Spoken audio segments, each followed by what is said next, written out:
Imran Khan went from cricketer to star, then Prime Minister of Pakistan.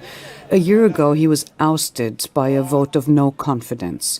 Since then, Imran Khan has been fighting for power, campaigning throughout Pakistan. A few months ago, he was shot with 4 bullets in his leg.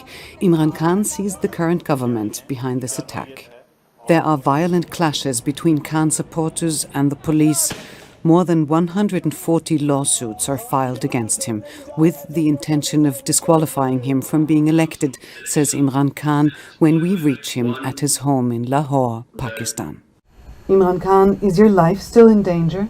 The people who I'm contesting elections against are the two family mafias. They're not political parties, they're family mafias. Only the parties are dominated by just their own families. Okay, so it's not a question of a democratic political party, as you know. It's just, and so these people have made so much money, and their money making, the corruption is legendary. It's reported in the Western newspapers too. And like in the developing world, what happens is they steal the money and then they take it abroad. So they do damage twice. Once when they steal the money, and twice when they send it abroad, which means that we eventually puts pressure on our dollar, because when you buy dollars and send them abroad, it puts pressure on your currency, which devalues. So, and then devaluation causes inflation and poverty. So this is the same with most of the developing world. The ruling elites of the developing world steal money and take it outside in offshore accounts and Western capitals. And their countries go more into poverty. They cause poverty by doing that. So, number one, they have huge amounts, they made huge amounts of money. And they, when through this conspiracy, when they removed me from power, what they did was that they gave themselves immunity from the corruption cases. And the corruption cases were about $5 billion. So they gave themselves immunity. Now, the reason why my life is in danger is because they are worried that whenever there are elections, all the opinion polls are that sweep the elections. Of the 37 by-elections, we have swept 30 of them. So, they know that my party is poised to win. So they are running away from elections. But if they have to have elections, they do not want me to be in power. So hence my life is threatened. You want elections to take place as soon as possible, whereas the government wants them as late as possible. When will they happen? Rosa, look, what we want is the constitution to be implemented. The constitution of Pakistan is very clear. The moment you dissolve your parliaments, whether it is federal or provincial, elections have to be held within 90 days. This is the constitution of Pakistan. So we dissolved our 2 governments. Out of the 4 provinces, my party was in power in 2 of them. So we dissolved the two governments. By the way, this is what all the senior leadership of the political parties, even the then who was the army chief, General Bajwa, they kept telling me that, look, if you want elections, dissolve your parliament, your governments. So we did. Now, once we dissolved our government, they are now running away from elections. They refuse to hold elections in 90 days. We went to the Supreme Court. The Supreme Court has given a verdict that the elections have to be held in 90 days. But the government is refusing to provide money for the elections, saying we don't have the money, or saying we can't give security. So it's all excuses. But the Supreme Court now is standing firm that the elections have to be held within 90 days in these 2 provinces. So all we want is the Supreme Court verdict to be implemented according to the Constitution. How unstable is Pakistan? The instability is because there is political instability, because there are no elections. The government is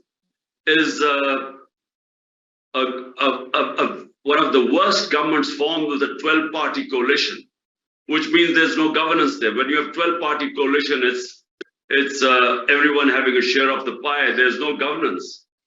But the worst is our economy has since 1 year when we were taken out of power, the economy has tanked.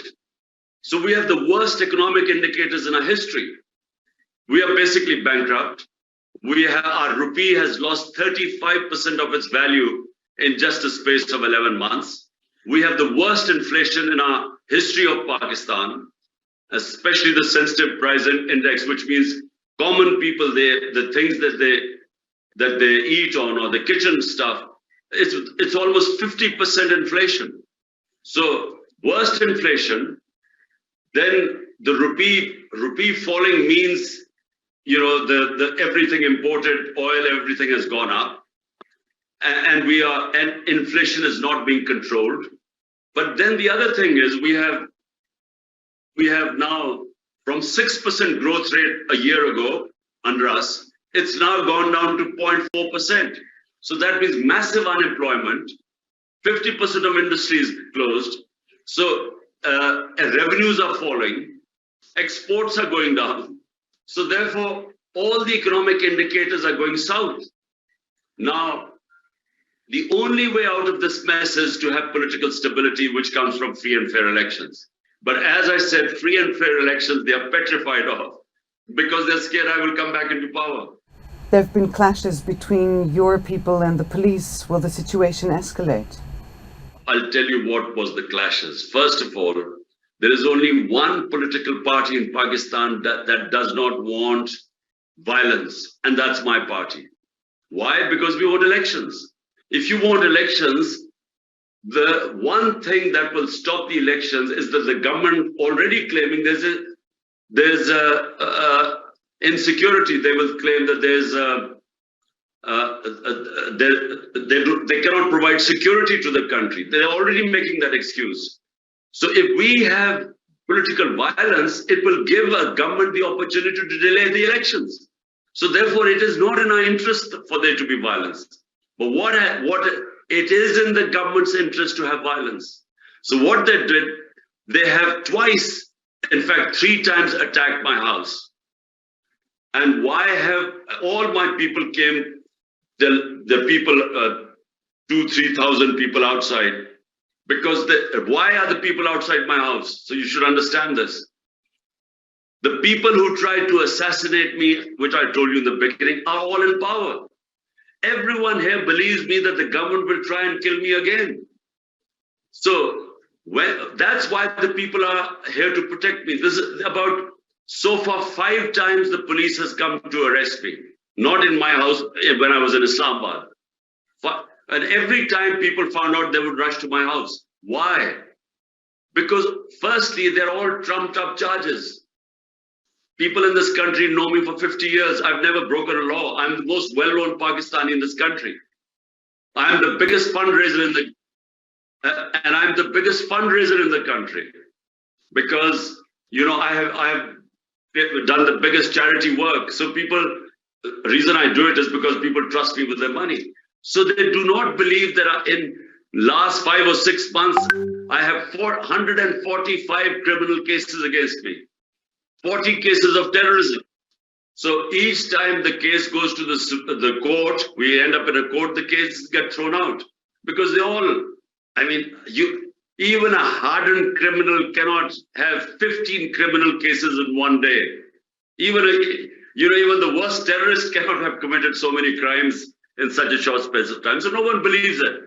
People come outside because they realize that once they arrest me, then they will take me to prison, and people feel that they will kill me there, they will poison me. So everyone feels that because they've tried to do it once before. Pakistan's economy is in free fall and has no deal with the IMF. We have to have IMF because we don't have dollar reserves. So that means we need respite, until we can generate our own dollars. We need IMF's help. But what we want to do is to have our own program which we can sell to the IMF, rather than the IMF standard prescription. The problem with IMF is that they tighten everything and they curtail the growth rate. And when your growth goes down, your wealth creation goes down, it takes away your ability to pay your debts. If in a house I have got debts, the only way I can pay my debts is if I have earnings. But if you curtail the growth rate, which means your wealth creation, how are you going to pay your debts? Because they just keep increasing. So we are coming up with a program, and we will, if and when, God willing, we come into power, we will have our own program with the IMF, what we intend to do.